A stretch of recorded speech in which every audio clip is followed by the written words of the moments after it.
നമ ശിവായ. ഹര ഹര ശിവശങ്കര. ജയ ജയ ശിവശങ്കര. ഓം കൈലാസവാസ.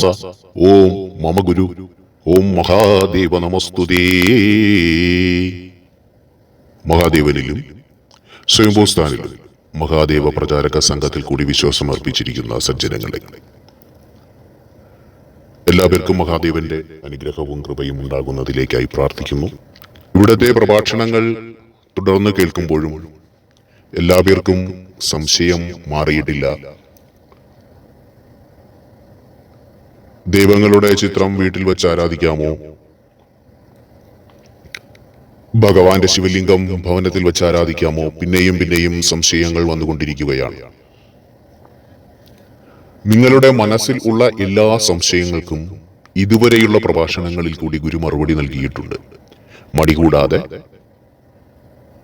നിങ്ങൾ ആ പ്രഭാഷണം കേൾക്കുകയാണെങ്കിൽ തീർച്ചയായിട്ടും നിങ്ങളിൽ ഓരോരുത്തരുടെയും ഉള്ളിൽ വന്നുകൂടിയിരിക്കുന്ന എല്ലാ സംശയങ്ങൾക്കുമുള്ള ഉത്തരം അതിനകത്ത് മഹാദേവന്റെ കൽപ്പനയാൽ തന്നെ നൽകിയിട്ടുമുണ്ട്. അതുകൊണ്ട് തന്നെ നിങ്ങളെല്ലാവരും ആ പ്രഭാഷണം കേൾക്കണം എന്നുള്ളതാണ് ഇവിടെ പറയുവാനായിട്ട് ഉള്ളത്. ചില ആൾക്കാർ വരുന്നു, വളരെ ഭക്തിയോടുകൂടി വരുന്നു, ഭവ്യതയോടുകൂടി വരുന്നു, മഹാദേവന്റെ ഭക്തിയോടുകൂടി വരുന്നു, എത്രയോ കാലമായി മഹാദേവന്റെ ഭക്തയാണെന്ന് പറഞ്ഞു വരുന്നു. എന്നാൽ ഇവിടെ നിന്ന് പറഞ്ഞു കൊടുക്കുന്ന വിധിപ്രകാരമുള്ള ജപത്തിന് തയ്യാറാകാതെ എനിക്ക് എത്രയും പെട്ടെന്ന് എല്ലാം കിട്ടണം എന്നുള്ള മനോഭാവത്തോടു കൂടി അവർ കാത്തിരിക്കുക എന്നുള്ള ഒരു സ്വഭാവം പോലും കാണിക്കാതെ മടങ്ങിപ്പോവുകയാണ് ചെയ്യുന്നത്. അനവധി പ്രവർത്തനങ്ങൾക്കിടയിലും സമയം കണ്ടെത്തി ഇത്തരത്തിലൊരു പ്രഭാഷണം ചെയ്യുന്നതിൽ കൂടി ഗുരുവിന് മഹാദേവൻ നൽകുന്ന പുണ്യമല്ലാതെ മറ്റൊന്നുമില്ല എന്ന് ഏവർക്കും അറിയാമല്ലോ. ഒരാളെയെങ്കിലും യഥാർത്ഥ വിശ്വാസത്തിലേക്ക് എത്തിക്കുക എന്നുള്ളത് തന്നെയാണ് ഇവിടത്തെ ഏക ലക്ഷ്യം. നിങ്ങളെല്ലാവരും അത്ഭുതങ്ങൾ നോക്കി നടക്കുന്നു. അവിടെ അതുണ്ട്, ഇവിടെ ഇതുണ്ട് എന്ന് പറയുമ്പോൾ നിങ്ങൾ അങ്ങോട്ടേക്ക് പായുന്നു. മക്കളുടെ കല്യാണം നടക്കാത്തതിൽ, വീട് ഉണ്ടാകാത്തതിൽ, ദാരിദ്ര്യവും കടങ്ങളും മാറാത്തതിൽ, അതിനെ വേരോടുകൂടി മഹാദേവൻ എടുത്തു മാറ്റുന്ന ഒരു സമയമുണ്ട്. അതുവരെയും കാത്തിരിക്കുവാൻ വയ്യ. നിങ്ങളൊരു കാര്യം മനസ്സിലാക്കുക, നിങ്ങൾക്ക് പെട്ടെന്ന് ലഭിക്കുന്നതൊന്നും സ്ഥായിയായി ഉള്ളതല്ല. അതിൽ ഭഗവാന്റെ അനുഗ്രഹമില്ല. കാരണം ഇവിടുത്തെ മുൻകാല പ്രഭാഷണങ്ങളിൽ പറഞ്ഞിട്ടുണ്ട്, നിങ്ങളുടെ ഓരോ ജന്മത്തിലെയും അല്ലെങ്കിൽ ഈ ജന്മത്തിലെയും കാര്യങ്ങൾ മഹാദേവൻ രേഖപ്പെടുത്തി വച്ചിട്ടുണ്ട്. നിങ്ങളുടെ കണ്ണുനീർ എത്രയെന്ന് മഹാദേവൻ അറിയുവാൻ കഴിയുന്നുണ്ട്. നിങ്ങളുടെ ദുഃഖങ്ങൾ, നിങ്ങൾ ചെയ്ത പ്രവർത്തികൾ, മഹാശിവപുരാണത്തിലെ വിവിധ കഥകൾ ഇവിടെ ഗുരു അവതരിപ്പിക്കുകയുണ്ടായല്ലോ. അത്തരം കഥകളിൽ കൂടി നമുക്ക് പറഞ്ഞു തരുന്നത്, ഇതുവരെ ചെയ്ത പ്രവർത്തികളും തെറ്റും എല്ലാം ക്ഷമിച്ചുകൊണ്ട് തന്നെ നിങ്ങൾ മഹാദേവനിൽ പൂർണ്ണമായി അഭയം പ്രാപിക്കുന്ന ഒരു സമയം, മഹാദേവനിൽ നിങ്ങൾ പൂർണ്ണമായി അഭയം പ്രാപിക്കുന്ന ഒരു സമയം, അത് മഹാദേവൻ അറിയാം. നിങ്ങൾ ഇന്ന് പ്രാർത്ഥിച്ച് നാളെ പ്രാർത്ഥിച്ചു ഞാൻ മഹാദേവനിൽ എത്തി എന്ന് നിങ്ങളല്ല വിചാരിക്കേണ്ടത്. അത് മഹാദേവൻ അറിയുവാൻ കഴിയണം. അത്തരത്തിലൊരു വിശ്വാസം നിങ്ങളിൽ ഉണ്ടാകുന്ന സമയം നിങ്ങളുടെ പ്രശ്നങ്ങളെ അതിന്റെ വേരോടുകൂടി പിഴുതു മാറ്റപ്പെടും. പിന്നെ അവിടെ നിന്ന് അത് മുളച്ചു വരികയില്ല. എന്നാൽ മറ്റു പലയിടത്തും നിങ്ങൾ എത്തിച്ചേരുന്നത് മുഖേന തൽക്കാലം ഒരു ശാന്തി ലഭിക്കുക എന്നുള്ളതല്ലാണ്ട് വേരവിടെ തന്നെ ഉണ്ടാകും. പ്രശ്നങ്ങൾ പിന്നാലെ കൂടുകയും ചെയ്യും. അതുകൊണ്ട് ഇവിടെ ഗുരു പറയുന്നു, 3 തലങ്ങളുണ്ട് നിങ്ങൾക്ക്: മനസ്സ്, ശരീരം, ആത്മാവ്. ഈ കാര്യങ്ങളെ നിങ്ങൾ മനസ്സിലാക്കി തന്നെ മുന്നോട്ട് പോകണം. ഈ 3 തലങ്ങൾ ഗുരു നേരത്തെ പറഞ്ഞിട്ടുണ്ട്. ഇനിയും എങ്ങനെ ആരാധിക്കണമെന്ന് അറിഞ്ഞുകൂടാത്തവർ മനസ്സിലാക്കുക. നിങ്ങൾക്ക് മനസ്സുകൊണ്ട് ആരാധിക്കാം, ആത്മാവ് കൊണ്ട് ആരാധിക്കാം, ശരീരം കൊണ്ട് ആരാധിക്കാം. നിങ്ങൾ ശരീരം കൊണ്ട് ആരാധിക്കുന്നത് എങ്ങനെയെന്ന് പറഞ്ഞാൽ, നിങ്ങൾക്ക് ശരീരത്തിൽ ഈ മായാലോകത്തിൽ അനുഭവിക്കുന്ന നിങ്ങളുടെ പ്രശ്നങ്ങളെ, വിഷയങ്ങളെ നിങ്ങൾ മുൻനിർത്തിക്കൊണ്ട് പ്രാർത്ഥിക്കുമ്പോൾ അത് ശാരീരികമായ ആരാധനയാണ്. നിങ്ങളുടെ മനസ്സിന് ഏൽക്കുന്ന വിഷമങ്ങളെ നിങ്ങളുടെ മനസ്സിൽ നിന്ന് അത് മാറ്റപ്പെടുന്നതിന് വേണ്ടിയിട്ടും മറ്റും മാത്രമായി പ്രാർത്ഥിക്കുമ്പോൾ അത് മാനസികമായ ആരാധനയായി മാറുന്നു. ഇതൊക്കെ ഒരു ഊർജമാണ്. ഇനി അടുത്തൊരു തലമാണ് ആത്മാവ്. ഇത് രണ്ടുമല്ലാതെ നിങ്ങൾ ആത്മാവിൽ ആരാധിക്കുമ്പോൾ, ആത്മാവിൽ മഹാദേവനെ കണ്ട് ആരാധിക്കുമ്പോൾ നിങ്ങൾ രണ്ട് കാര്യങ്ങളെ മറന്നുകൊണ്ട് വേണം ആരാധിക്കുവാൻ. ഒന്ന് ശരീരം, മറ്റൊന്ന് മനസ്സ്. ഇത് രണ്ടും നിങ്ങളിൽ ഇല്ല. അയ്യോ ഗുരുവേ, എങ്ങനെയാണ് അങ്ങനെ പ്രാർത്ഥിക്കുന്നത്? എങ്ങനെയാണ് ഞാൻ അങ്ങനെ പ്രാർത്ഥിക്കുന്നത്? എനിക്കറിയില്ല. അത് മനസ്സിലാക്കണമെങ്കിൽ ഒരു ഉദാഹരണം കൂടി ഗുരു പറഞ്ഞു തരുന്നുണ്ട്. ഒന്നുകൂടി ഇത് പറയുന്നു. നിങ്ങൾ ശരീരത്തിലുള്ള വൈഷമ്യങ്ങൾ, ബുദ്ധിമുട്ടുകൾ പ്രാർത്ഥിക്കുന്ന സമയത്ത് മറക്കണം. മനസ്സിലുള്ള നിങ്ങളുടെ മുറിവുകൾ, വേദനകൾ, അല്ലെങ്കിൽ ആകുലതകൾ, ബാധ്യതകൾ, പ്രശ്നങ്ങൾ, ഇവയെല്ലാം നിങ്ങൾ ആ സമയത്ത് മാറ്റണം. ആത്മാവിൽ നിങ്ങൾ ആരാധിക്കണം. ആത്മാവിൽ എന്ന് പറയുമ്പോൾ നിങ്ങൾക്കവിടെ നിങ്ങളുടെ ശരീരബോധം കാണാൻ പാടില്ല, നിങ്ങളുടെ മനസ്സിന്റെ വിഷമവും കാണാൻ പാടില്ല. നിങ്ങൾ ആത്മാവിൽ പ്രാർത്ഥിക്കുമ്പോൾ നിങ്ങളും മഹാദേവനും മാത്രമായ ഒരു അവസ്ഥയിലേക്ക് നിങ്ങൾ എത്തണം. അവിടെ നിങ്ങൾ മഹാദേവന്റെ മന്ത്രങ്ങൾ ഉരുവിടണം. നിങ്ങളുടെ എല്ലാ ദുരിതവും, നിങ്ങളുടെ പ്രശ്നങ്ങളും, നിങ്ങളുടെ സങ്കടങ്ങളും, നിങ്ങളുടെ ആകുലതകളും, നിങ്ങളുടെ വ്യാകുലതകളും, നിങ്ങളുടെ എല്ലാ കണ്ണുനീരും, അല്ലെങ്കിൽ നിങ്ങളുടെ സന്തോഷങ്ങളും മഹാദേവൻ കണ്ടുകൊണ്ടിരിക്കുന്നുണ്ട്. ആ മഹാദേവന്റെ മുമ്പിൽ എപ്പോഴും വിളിച്ചു പറയണമെന്നില്ല. പകരം നിങ്ങൾ ആത്മാവിനെ മാത്രമായി, നിങ്ങൾ ആത്മാവിൽ മാത്രമായി ഒരുങ്ങിയിട്ട് നിങ്ങൾ ആത്മാവിനെ മാത്രം ഒരു സ്ഥലത്ത് കേന്ദ്രീകരിക്കുക. ആ ആത്മാവിന് പ്രചോദനം കൊടുക്കുന്ന ഉപാധിയായിട്ട് നിങ്ങളുടെ ചിന്തകളെ മാറ്റണം. നിങ്ങളുടെ ചിന്ത ഇപ്പോൾ ഭഗവാൻ മാത്രമേ ഉള്ളൂ. നിങ്ങളുടെ മുന്നിൽ ഇപ്പോൾ ഭഗവാൻ മാത്രമേ ഉള്ളൂ. നിങ്ങളുടെ മുന്നിൽ അതാ ഉപവിഷ്ടനായി വന്നിരിക്കുകയാണ് ഭഗവാനും അമ്മ പാർവതീ ദേവിയും. നിങ്ങളുടെ ചിന്തകൾ, നിങ്ങളുടെ ശ്രദ്ധ എല്ലാം അതിലേക്കായിരിക്കണം. എന്നിട്ട് നിങ്ങൾ മന്ത്രങ്ങൾ ഉരുവിടൂ, കീർത്തനങ്ങൾ പാടൂ, ജപിക്കൂ. ഒന്നും അറിഞ്ഞുകൂടാത്തവർ നമഃശിവായ ജപിക്കൂ. നിങ്ങളിപ്പോൾ ഒരു കുടത്തിൽ അടയ്ക്കപ്പെട്ട മീന് പോലെയാണ്, അല്ലെങ്കിൽ ഒരു വലിയ സമുദ്രത്തിൽ കിടക്കുന്ന മത്സ്യം പോലെയാണ്. ഗുരു ഇവിടെ പ്രപഞ്ചോൽപത്തിയെ കുറിച്ചും മറ്റുമൊക്കെ പറഞ്ഞിട്ടുണ്ടല്ലോ. ഇപ്പോൾ നിൽക്കുന്ന ഈ ഭൂമിയുടെ അന്തരീക്ഷത്തിലാണ് നിങ്ങൾ. ഈ അന്തരീക്ഷത്തിൽ നിന്ന് നിങ്ങൾ വിടുമ്പോഴാണ് നിങ്ങൾക്ക് മരണം സംഭവിക്കുന്നത്. അങ്ങനെ മരണം സംഭവിക്കുന്ന സമയത്ത് ഈ അന്തരീക്ഷത്തിൽ നിൽക്കുന്നതെല്ലാം ഇവിടെ നിന്നിട്ട് ആത്മാവ് എവിടെയാ പോകുന്നത്? ആത്മാവ് ഇതിൽ ലയിക്കും. ആത്മാവ് ഈ പ്രപഞ്ചത്തിലേക്ക് അലിയും. ആ പ്രപഞ്ചത്തിൽ അലിയുമ്പോൾ അവിടെ മഹാദേവനും ശിവദൂത ഗണങ്ങളും നിങ്ങളെ കാത്തിരിപ്പുണ്ടാകും. അതൊരു ഊർജമാണ്. അതിലേക്ക് എത്തണമെങ്കിൽ നിങ്ങൾ ആത്മാവിൽ തന്നെ പ്രാർത്ഥിക്കണം. ഗുരുവെ, എങ്ങനെയാണ് കുടത്തിൽ അടയ്ക്കപ്പെട്ട മീൻ, അല്ലെങ്കിൽ ഗുരു പറഞ്ഞല്ലോ സമുദ്രത്തിൽ കിടക്കുന്ന മത്സ്യം പോലെ എന്ന് പറഞ്ഞല്ലോ. സംസാര സാഗരം എന്നാണ് നമ്മുടെ ഋഷിവര്യന്മാർ ഈ ഭൂമിയെ കുറിച്ച് വർണ്ണിച്ചിരിക്കുന്നത്, പ്രപഞ്ചത്തെയല്ല. നോക്കൂ, നമ്മളൊക്കെ എങ്ങനെയാണ് ജീവിക്കുന്നതെന്ന്, നമ്മൾ എങ്ങനെയാണ് ഇവിടെ ജീവിച്ചു കൊണ്ടിരിക്കുന്നതെന്നുള്ളതിന് ഒരു ചെറിയ ഉദാഹരണം ഗുരു പറയുന്നു. അതുകൂടി മനസ്സിലാക്കുമ്പോൾ നിങ്ങൾക്ക് ആത്മാവിൽ പ്രാർത്ഥിക്കുന്നതിനെ കുറിച്ച് കൂടുതൽ വ്യക്തമാക്കുവാൻ കഴിയും. അതായത് ഒരു വലിയ കപ്പൽ എന്ന് വിചാരിക്കുക. അതിനകത്ത് ഏകദേശം 2000 പേരോളം യാത്ര ചെയ്യുവാൻ കഴിയുന്ന ഒരു കപ്പൽ. അത് നിങ്ങൾക്ക് സങ്കല്പിക്കുവാൻ കഴിയുന്നില്ല എങ്കിൽ ഒരു 2000-ഓ 3000-ഓ പേർ ഒരുമിച്ച് യാത്ര ചെയ്യുന്ന ഒരു ബസ് എന്ന് കണക്കാക്കുക. ഇനി അത്രയും പേരെ നിങ്ങൾക്ക് സങ്കല്പിക്കുവാൻ കഴിയില്ലെങ്കിൽ നിങ്ങൾ മാത്രമായി യാത്ര ചെയ്യുന്ന ഒരു വാഹനം, നിങ്ങൾ എന്ന് പറയുന്ന വ്യക്തി യാത്ര ചെയ്യുന്ന ഒരു വാഹനം, അങ്ങനെ അനവധി വ്യക്തികൾ യാത്ര ചെയ്യുന്ന ഒരു വാഹനം ഇവിടെയുണ്ട്. അതിൽ ഒരു വാഹനത്തിൽ നിങ്ങൾ യാത്ര ചെയ്യുന്നു. നിങ്ങളുടെ കുടുംബത്തിൽ നിങ്ങളുടെ മകനും മക്കളും യാത്ര ചെയ്യുന്നത് മറ്റൊരു വാഹനത്തിലാണ്.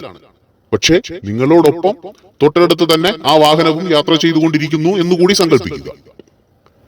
നിങ്ങൾ ഇങ്ങനെ യാത്ര ചെയ്തുകൊണ്ടിരിക്കുന്ന സമയത്ത് നിങ്ങളുടെ അന്തരീക്ഷം ഏതാണ്? ആ വാഹനമാണ്. അതിനുദാഹരണം എന്ന് പറയാം, നിങ്ങളൊരു വാഹനത്തിൽ സഞ്ചരിച്ചു കൊണ്ടിരിക്കുമ്പോൾ നിങ്ങൾ ഒരു കുപ്പിയിൽ വെള്ളം എടുത്തുകൊണ്ട് നിങ്ങൾ ആ വാഹനത്തിനകത്തുള്ള അന്തരീക്ഷത്തിൽ ആ വെള്ളം ഒഴിച്ചാൽ ആ വെള്ളം ആ വാഹനത്തിനകത്ത് തന്നെ വീഴും. വാഹനം സഞ്ചരിച്ചു കൊണ്ടിരിക്കുമ്പോൾ പുറത്തെ അന്തരീക്ഷത്തിലേക്ക് ആ വെള്ളം പോകുകയോ മറ്റൊന്നും സംഭവിക്കുന്നില്ല. അല്ലെങ്കിൽ നിങ്ങൾ സഞ്ചരിക്കുന്ന ഒരു വാഹനം വളരെ വലുതാണെന്നിരിക്കട്ടെ, നിങ്ങൾ അതിന്റെ ഏറ്റവും മുന്നിലാണ് ഇരിക്കുന്നത്. നിങ്ങൾ അവിടെ ഇരുന്നു കൊണ്ട് ഒരു കല്ലിനെ എടുത്ത് നിങ്ങൾ മുകളിലോട്ട് എറിഞ്ഞാൽ അത് തിരികെ നിങ്ങളുടെ കൈകളിലേക്ക് തന്നെ വരും. ഒരിക്കലും ബസ് സഞ്ചരിക്കുമ്പോൾ അല്ലെങ്കിൽ ആ വലിയ വാഹനം സഞ്ചരിക്കുമ്പോൾ ആ കല്ല് അന്തരീക്ഷത്തിൽ നിൽക്കുന്നു, വാഹനം സഞ്ചരിക്കുന്നു, നിങ്ങളും ഒരിടത്തിരിക്കുന്നു. ആ കല്ല്, നിങ്ങളെറിഞ്ഞ കല്ലൊരിക്കലും വാഹനത്തിന്റെ പുറകിൽ വന്ന് വീഴില്ല. നിങ്ങൾക്ക് പറയുന്നത് മനസ്സിലാകുന്നുണ്ടോ? നമ്മുടെ കയ്യിലിരിക്കുന്ന ഒരു വസ്തു ഒരു വാഹനത്തിൽ നിന്ന് മുകളിലേക്ക് എറിയുമ്പോൾ അത് കയ്യിലുമല്ല വാഹനത്തിലുമല്ല, ഒരു അന്തരീക്ഷത്തിൽ നിൽക്കുന്നു. എന്നാൽ ആ അന്തരീക്ഷത്തിൽ വാഹനം നീങ്ങുമ്പോൾ ആ കല്ല് സ്വാഭാവികമായിട്ടും വാഹനത്തിന്റെ പുറകിലല്ലേ വീഴേണ്ടത്. അതെന്നാലും തിരിച്ച് നിങ്ങളുടെ കയ്യിൽ തന്നെ വരുന്നു. അപ്പോൾ അത് ഒരു അന്തരീക്ഷമാണ്. ഇതുപോലെ ഈ ഭൂമി എന്ന് പറയുന്നത് ഒരു വാഹനമാണ്. അതിനകത്ത് നിങ്ങൾ സഞ്ചരിച്ചു കൊണ്ടിരിക്കുകയാണ്. ഇനിയാണ് ഗുരു പറയുവാൻ പോകുന്നത്. നിങ്ങൾ ഇങ്ങനെ സഞ്ചരിച്ചു കൊണ്ടിരിക്കുന്ന വാഹനം, നിങ്ങളെയും കൊണ്ട് സഞ്ചരിച്ചു കൊണ്ടിരിക്കുന്ന വാഹനം പെട്ടെന്ന് അങ്ങ് അപ്രത്യക്ഷമായെന്ന് വിചാരിക്കുക. കാണാനില്ല. നിങ്ങൾ എവിടെയായിരിക്കും? നിങ്ങൾ ആ ബസിന്റെ അന്തരീക്ഷത്തിൽ നിന്നും മാറി ഈ ഭൂമിയുടെ, അല്ലെങ്കിൽ ആ ബസ് എവിടെ വെച്ചാണോ അപ്രത്യക്ഷമായത്, ആ ഒരു അന്തരീക്ഷത്തിലേക്ക് നിങ്ങൾ എത്തിച്ചേരും. ആണല്ലോ. നിങ്ങൾ ഉദാഹരണം കോഴിക്കോട് നിന്ന് ഒരു ബസ് നിന്ന് തിരുവനന്തപുരത്തേക്ക് വരുമ്പോൾ എറണാകുളത്ത് വെച്ച് ആ ബസ് ഇങ്ങനെ മായാപ്രഭാവത്താൽ മാഞ്ഞുപോയെങ്കിൽ നിങ്ങൾ എല്ലാവരും എന്ത് ചെയ്യും? ഈ ബസ്സിൽ ഇരിക്കുന്നവരും നിൽക്കുന്നവരും ഒക്കെയും എറണാകുളത്ത് വൈറ്റില എന്ന് പറയുന്ന സ്ഥലത്തോ ഇടപ്പള്ളി എന്ന് പറയുന്ന സ്ഥലത്തോ വെച്ച് ആ ബസ് അങ്ങ് അപ്രത്യക്ഷമായാൽ നിങ്ങൾ അപ്രത്യക്ഷമാകുന്നില്ല, ബസ് മാഞ്ഞുപോയി. എന്ത് ചെയ്യും? നിങ്ങൾ ആ ഇടപ്പള്ളി എന്ന് പറയുന്ന അന്തരീക്ഷത്തിലേക്ക്, അല്ലെങ്കിൽ ആ പ്രദേശത്ത് നിങ്ങൾ വീഴുകയോ നിൽക്കുകയോ ഇരിക്കുകയോ ഒക്കെ ചെയ്യാം. ബസ്സില്ല, വാഹനം പോയി. ഇതുപോലെയാണ് മനുഷ്യരെ നമ്മൾ ഓരോരുത്തരും വ്യക്തമായി കാണുമെന്ന് ഗുരു വിചാരിക്കുകയാണ്. ഇതുപോലെയാണ് നമ്മൾ സഞ്ചരിച്ചു കൊണ്ടിരിക്കുന്നത്. വാഹനം എന്ന് പറയുന്നത് ശരീരമാണ്. നിങ്ങൾ ചെയ്യുന്ന ഓരോ പ്രവൃത്തിക്കും അനുസരിച്ചാണ് ഈ ശരീരമാകുന്ന വാഹനം സഞ്ചരിച്ചു കൊണ്ടിരിക്കുന്നത്. ഒരു ദിവസം അല്ലെങ്കിൽ ഒരു സമയം ഈ വാഹനം പെട്ടെന്ന് അപ്രത്യക്ഷമാകുന്നു. ഈ വാഹനം കാണാതെയാകുമ്പോൾ ഈ വാഹനത്തിനകത്ത് ആരായിരിക്കുന്നേ? ഞാനുണ്ട്. നമ്മൾ പരസ്പരം സംസാരിക്കാറില്ലേ? എന്റെ മനസ്സ്, എന്റെ ബുദ്ധി. അതുപോലെ തന്നെ ഞാൻ അങ്ങോട്ട് വരാം, ഞാൻ ഇങ്ങോട്ട് വരാം എന്ന് പറയും. ഈ ഞാൻ അങ്ങോട്ട് വരാം എന്ന് പറയുന്നത് എന്റെ ശരീരമാണ്. ഞാൻ അവിടേക്ക് ചെല്ലാം എന്ന് പറയുന്നത് എന്റെ ശരീരമാണ്. ഞാൻ പറഞ്ഞു എന്ന് പറയുന്നതും എന്റെ ശരീരമാണ്. എന്നാൽ ആരും എന്റെ പറഞ്ഞു, എന്റെ വരാം ഇങ്ങനെ പറയാറില്ല. ഈ എന്റെ എന്ന് പറയുന്നതാണ് ആത്മാവ്, ഞാൻ എന്ന് പറയുന്നതാണ് ശരീരം. അതുകൊണ്ടാണ് ഞാനെന്ന ഭാവം, ഞാനെന്ന ബോധം വെടിയണമെന്ന് നമ്മുടെ ഋഷിവര്യന്മാർ നമുക്ക് പറഞ്ഞു തന്നിരിക്കുന്നത്. അപ്പോൾ എന്റെ മനസ്സ്, മനസ്സെവിടെ? എന്റെ ബുദ്ധി. ഈ എന്റെ എന്ന് പറയുന്ന ആരാ? ശരീരമാണോ? അല്ല, ഞാൻ ആണ് ശരീരം. ആ ഞാൻ ആകുന്ന ശരീരം എന്റെ എന്ന് പറയുന്ന ആളിന്റെയാണ്. ഈ എന്റെ എന്ന് പറയുന്നതാണ് ആത്മാവ്. അത് മനസ്സിലായല്ലോ. അപ്പോൾ ഇതുപോലെയാണ് നേരത്തെ ഗുരു പറഞ്ഞതുപോലെ, അത്തരത്തിൽ ഒരു വാഹനം അവിടെ മാഞ്ഞു പോകുമ്പോൾ നിങ്ങൾ ആ പ്രദേശത്തിന്റെ അന്തരീക്ഷത്തിലേക്ക് ലയിക്കുന്നു എന്ന് പറഞ്ഞതുപോലെ, ഈ ഭൂമിയിൽ നിങ്ങളുടെ ശരീരമാകുന്ന വാഹനം ഒരു ദിവസം മറഞ്ഞു പോകുമ്പോൾ നിങ്ങളുടെ ഉള്ളിലിരിക്കുന്ന ഈ എന്റെ എന്ന് പറയുന്ന ബോധമാകുന്ന ആത്മാവ് എന്ത് ചെയ്യും? ഈ ഭൂമിയിലെ അന്തരീക്ഷത്തിലേക്ക് എത്തും. അത് ഭൂമിയിൽ അന്തരീക്ഷത്തിൽ നിൽക്കില്ല. അത് ചെയ്ത പ്രവൃത്തികളുടെ പരിണിത ഫലമായിട്ട് അത് സഞ്ചരിക്കേണ്ട വിധത്തിൽ ആ എന്റെ എന്ന് പറയുന്ന ആ ആത്മാവ്, ആ ബോധം സഞ്ചരിച്ചുകൊണ്ടേയിരിക്കും. ഇവിടെയാണ് ഗുരു നേരത്തെ പറഞ്ഞതുപോലെ പ്രാർത്ഥിക്കണമെന്ന് പറയുന്നത്. ഇവിടെ നിങ്ങൾ നിങ്ങളുടെ ബസ്സിനെ മറക്കുക, നിങ്ങൾ ഇരിക്കുന്ന സീറ്റ് മറക്കുക. ആ ബസ്സിനുള്ളിൽ ഇരുന്നു കൊണ്ട് ഈ യാത്ര എവിടെ എത്തും, എങ്ങനെ എത്തുമെന്ന് എന്നുള്ള മനസ്സിന്റെ ചിന്തകൾ, ആകുലതകളൊക്കെയും മറക്കുക. ബസ്സിനകത്തിരിക്കുന്ന എന്റെ എന്നുള്ള ആ എന്റെ എന്നുള്ള ഒരു ബോധത്തിലേക്ക് നിങ്ങൾ എത്തി നിങ്ങൾ മഹാദേവനോട് പ്രാർത്ഥിക്കുക. അങ്ങനെ പ്രാർത്ഥിച്ചവർക്കാണ് മഹാദേവ പ്രചാരക സംഘവും സ്വയംഭൂസ്ഥാനും പറഞ്ഞ പോലെ അതേ രീതിയിൽ പ്രാർത്ഥിച്ചവർക്കാണ് ദിവസങ്ങൾക്കുള്ളിൽ അവർക്ക് അവരുടെ കാര്യസാധ്യവും ആഗ്രഹങ്ങളുമൊക്കെ സാധ്യമാകുന്ന വലിയ അനുഗ്രഹം ഭഗവാനിൽ നിന്നുണ്ടായത്. ഭഗവാൻ നോക്കുന്നത് നമ്മുടെ ആത്മാവിനെയാണ്. ഇത്തരത്തിലുള്ള കാര്യങ്ങൾ ഗുരു വീണ്ടും വീണ്ടും വീണ്ടും പറയുന്നത് പലരും പൊട്ടിക്കരയുന്നു, പലരും വിഷമത്തിലാണ്. അതുകൊണ്ട് മക്കളെ, മാഞ്ഞു പോകുന്ന ശരീരത്തെ പറ്റിയല്ല പ്രാർത്ഥിക്കേണ്ടത്. ചിന്തകളാകുന്ന എല്ലാ കാര്യങ്ങളെയും നമ്മൾ കാണാത്ത ഒരിടമുണ്ട്, അതിനെ സൂക്ഷിക്കുന്ന ഒരിടമുണ്ട്, മനസ്സ്. ആ മനസ്സിന്റെ വേദനകളിൽ ഒക്കെ മാറ്റിയിട്ട് അവിടെ മഹാദേവനെ നിറച്ചുകൊണ്ട് പ്രാർത്ഥിക്കുമ്പോൾ മനസ്സും ആത്മാവും കൂടി ഒന്നാകണം. പക്ഷെ അത് നിങ്ങൾക്ക് പെട്ടെന്ന് പറ്റില്ല. അതുകൊണ്ടാണ് ഗുരു പറയുന്നത് ശരീരവും മനസ്സും തൽക്കാലം മാറ്റി. ആത്മാവ് എന്ന് പറയുന്ന ഒരു ഘടകമുണ്ട്. ഈ ശരീരത്തിലിരുന്നു കൊണ്ട് ഞാൻ അനുഭവിക്കുന്ന എന്റെ വേദനകൾ, ആത്മാവിന്റെ വേദനകൾ. ആത്മാവിന് വേദനയുണ്ടോ? ഉണ്ടോ? ഉണ്ട്. എങ്ങനെയാ? അതുകൊണ്ടാണ് ശ്രീരാമചന്ദ്രൻ വനത്തിലേക്ക് പോകുന്ന സമയത്ത്, ശ്രീരാമസ്വാമി വനത്തിലേക്ക് പോകുന്ന സമയത്ത് അമ്മ കൗസല്യാദേവി പൊട്ടിക്കരയുന്നു. പൊട്ടിക്കരയുന്ന സമയത്ത് ശ്രീരാമൻ സ്വന്തം അമ്മയ്ക്ക് കൊടുക്കുന്ന ഉപദേശത്തിലെ പ്രധാനപ്പെട്ട ഒരു വാക്കാണ് ആത്മാവിന് പീഡയുണ്ടാക്കരുത് ആരും ആത്മാവിനെ അറിയാത്തവരെ പോലെ. ആത്മാവിനെ പീഡയുണ്ടാക്കരുത് അമ്മേ എന്നല്ല, അമ്മയ്ക്ക് വേണ്ടിയല്ല ഉപദേശം, അമ്മയോട് പറയുന്നത് എല്ലാവരോടും കൂടി ശ്രീരാമസ്വാമി പറയുകയാണ്, ആത്മാവിന് പീഡയുണ്ടാക്കരുതാരും ആത്മാവിനെ അറിയാത്തവരെ പോലെ.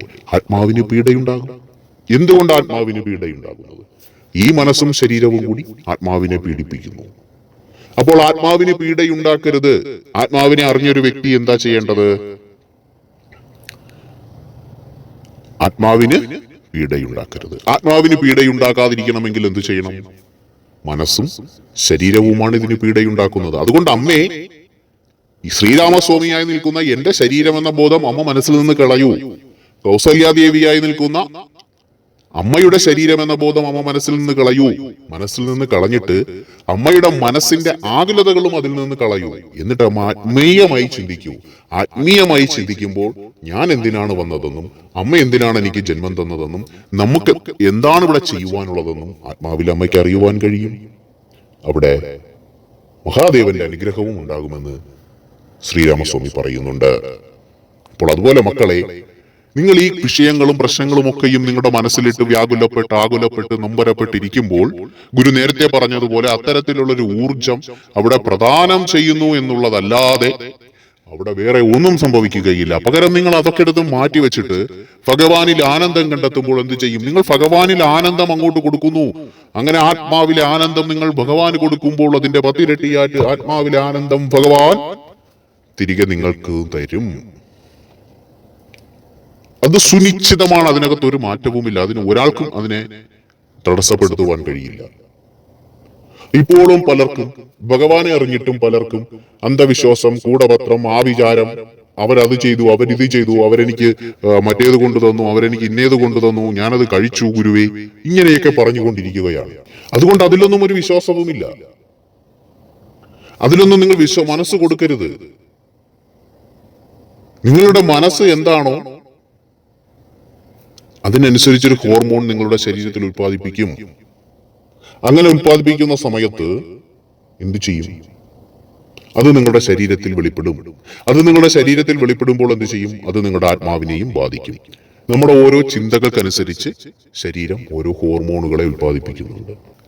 അപ്പോൾ ഇത്തരം കാര്യങ്ങളൊക്കെ നമുക്ക് ശ്രദ്ധിച്ച് മുന്നോട്ട് പോകേണ്ടതായിട്ടുണ്ട്. ഗുരു അത് പറഞ്ഞതേ ഉള്ളൂ ഈ പറയുന്നതിന്റെ കൂട്ടത്തിൽ. അപ്പോൾ സഹോദരങ്ങളെ, ആത്മാവിൽ തന്നെ പ്രാർത്ഥിക്കുക. ഇതിൽ കൂടുതൽ ലളിതമായിട്ട് നിങ്ങൾക്ക് എങ്ങനെയാണ് ശരീരബോധവും മനസ്സിന്റെ ബോധവും മാറ്റി ആത്മാവിൽ പ്രാർത്ഥിക്കുക എന്ന് പറഞ്ഞു തരാൻ കഴിയില്ല. ഇതൊക്കെ അനേകം ദിവസങ്ങളിൽ ധ്യാനത്തിലൊക്കെ ഇരുന്നു കൊണ്ട് പലരും സ്വായത്തമാക്കുന്ന കാര്യങ്ങളാണ്. പക്ഷെ നിങ്ങൾക്കിത് വളരെ എളുപ്പത്തിൽ നിങ്ങൾക്കത് എത്തുവാൻ പറ്റും. അതുകൊണ്ടാണ് ഗുരു ഇത് പറഞ്ഞത്. എല്ലാവരും സസുഖം മഹാദേവന്റെ അനുഗ്രഹത്താൽ തന്നെ മുന്നോട്ട് പോകണം. വലിയ അനുഗ്രഹങ്ങളും കൃപയും മഹാദേവന്റെ അനുഗ്രഹത്താൽ ഉണ്ടാകും. മഹാദേവനാണ് പ്രപഞ്ചനാഥൻ, മഹാദേവനാണ് പരമപിതാവ്, മഹാദേവനാണ് അരുണാചലത്തിൽ, മഹാദേവനാണ് മലയിൽ, മഹാദേവനാണ് അഗ്നിയായിട്ട് ദർശനം നൽകിയത്. അതൊക്കെ നമുക്ക് മഹാശിവപുരാണത്തിൽ കൂടി പഠിക്കാം. മഹാദേവൻ അങ്ങനെ വന്നിട്ടുണ്ട്, അഗ്നിനാളമായി വന്നിട്ടുണ്ട്. ചുട്ടരിക്കുന്ന സകലതും നശിപ്പിക്കുന്ന അഗ്നിയായിട്ട്, അതിന്റെ ഒരു അഗ്നി സ്രോതസ്സായിട്ട് മലയിൽ വന്നിട്ടുണ്ട്. അത് തന്നെയാണ് നമ്മൾ ആദ്യകാലത്ത് ശബരിമലയിലും കണ്ടിരുന്നത്. അതുകൊണ്ട് നമ്മളിലും ഈ പ്രപഞ്ചത്തിലും ഇവിടെയും ഒക്കെയും ആകെ ലയിച്ചു നിൽക്കുന്ന ഒരേ ഒരു ശക്തിയെയുള്ളൂ. മറ്റു പലരും പലതും പറഞ്ഞെന്നിരിക്കാം. ഗുരുവിനെ തന്നെ പ്രൈമാഷ് ചെയ്യാൻ വേണ്ടി പലരും വന്നിട്ടുണ്ട്. അവരോട് ഗുരു പറയുന്നു, ഗുരു വായിച്ചോളാം, നിങ്ങളുടെയൊക്കെ പുസ്തകം ഗുരു വായിച്ചിട്ടുണ്ട്. വേണമെങ്കിൽ താങ്കളുടെ ഇഷ്ടത്തിന് ഒന്നുകൂടി വായിക്കാം. പക്ഷേ ഗുരു പറഞ്ഞു തരുന്ന പുസ്തകം കൂടി നിങ്ങളും വായിക്കണം. അല്ല നിങ്ങൾ പറയുന്ന മാത്രം ഗുരു വായിക്കണമെന്നുണ്ടോ? ഞാൻ പറയുന്നത് കൂടി നിങ്ങളും വായിക്കുക. എന്നിട്ട് നമുക്ക് സംസാരിക്കാം. അവരോട് പലരും അവരുടെ വഴിക്ക് വിളിക്കും. അപ്പോൾ അതങ്ങനെയല്ല കാര്യം. പലരും പല മോഹന വാഗ്ദാനങ്ങളുമായി വരും. ഇവിടെയാണ് രക്ഷ, അവിടെയാണ് രക്ഷ എന്നൊക്കെ പറഞ്ഞു വരും. പക്ഷേ നമുക്ക് പിതാവിലാണ് രക്ഷ, നമ്മുടെ അപ്പനിലാണ് രക്ഷ. പിതാവ് പല പുത്രന്മാരെയും ഇവിടെ വച്ചിട്ടുണ്ട്, പിതാവിന്റെ നാമത്തെ ജനങ്ങളിൽ എത്തിക്കുന്നതിന് വേണ്ടിയിട്ട്. അതല്ല, അതിലൊരു പുത്രൻ തന്നെ ഞാനും നിങ്ങളും, അതിലൊരു പുത്രി തന്നെയാണ് നിങ്ങളും. മഹാദേവനെ അറിയുന്നവരെല്ലാം മഹാദേവന്റെ മക്കൾ തന്നെയാണ്. നമുക്ക് നമ്മുടെ പിതാവിനെ അറിയണം. പിതാവാണ് നമുക്ക് പരമപ്രധാനം. പിതാവിലേക്കാണ് നമ്മൾ എത്തിച്ചേരേണ്ടത്. അതുകൊണ്ട് ദക്ഷന്റെ സദസ്സിൽ ആ പ്രജകളുടെ മുന്നിൽ, ആ പ്രജകളുടെ പതിയായിരിക്കുന്ന പ്രജാപതിയായിരിക്കുന്ന മഹാദേവൻ, മൃത്യുഞ്ജയനായിരിക്കുന്ന മഹാദേവൻ, മരിച്ചു കിടക്കുന്ന കുഞ്ഞിനെ പോലും ശിവയോഗിയെ കൊണ്ട് ജീവിപ്പിച്ച മഹാദേവൻ, ഒരു ഭസ്മപൂശ തൊടുന്നതിൽ കൂടി സകല രോഗങ്ങളിൽ നിന്നും മുക്തി നൽകുന്ന മഹാദേവൻ, തന്നെ വിളിച്ചപേക്ഷിക്കുന്നവന്റെ മുന്നിൽ സർവ്വവിധ ഐശ്വര്യങ്ങളും അവന്റെ എല്ലാ പാപങ്ങളും ക്ഷമിച്ചുകൊണ്ട് സകലവിധ ഐശ്വര്യങ്ങളും നൽകുന്ന മഹാദേവൻ. അതുകൊണ്ട് നിങ്ങൾ ആരും ഭയപ്പെടരുത്, നിങ്ങൾ ആരും ആകുലപ്പെടരുത്. കാരണം രക്ഷകൻ മഹാദേവനാണ്. എല്ലാവർക്കും മഹാദേവന്റെ വലിയ അനുഗ്രഹങ്ങളും കൃപയും ഉണ്ടാകട്ടെ. ഓം ഹര ഹര ശിവശങ്കര, ജയ ജയ ശിവശങ്കര. ഓം കൈലാസവാസ, ഓം സർപ്പധാരി, ഓം ഭസ്മഭൂഷണ, ഓം ഗംഗാധര, ഓം ജടാധര, ഓം ത്രിശൂലനാഥ, ഓം ത്രിനേത്ര, ഓം ഉമാമഹേശ്വര ഭഗവാനേ, അഘോരമൂർത്തേ ഭഗവാനേ, ഉമാമഹേശ്വര ഭഗവാനേ, അഘോരമൂർത്തേ ഭഗവാനേ, ഉമാമഹേശ്വര ഭഗവാനേ, അഘോരമൂർത്തേ ഭഗവാനേ, ഉമാമഹേശ്വര ഭഗവാനേ, അഘോരമൂർത്തേ ഭഗവാനേ.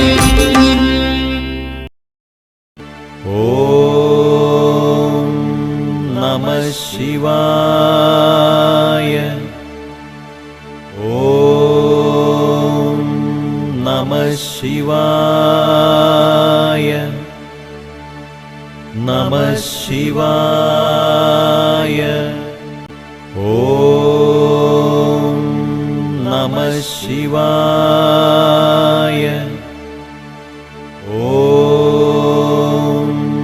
നമഃ ശിവായ നമഃ ശിവായ ഓം നമഃ ശിവായ ഓം നമഃ ശിവായ നമഃ ശിവായ.